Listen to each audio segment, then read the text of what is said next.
We've had earthquakes, but we've never had so many casualties before.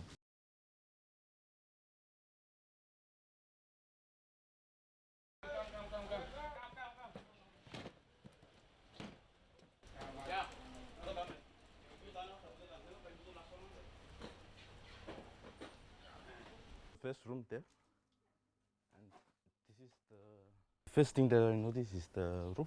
And I came inside the house and I noticed that all of the bricks, the walls are broken.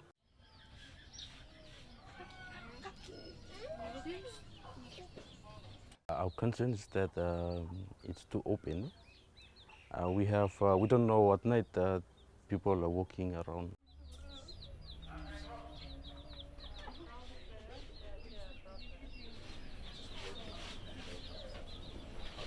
We know that some of them are just sleeping out in the open, in the tents or tarpaulins.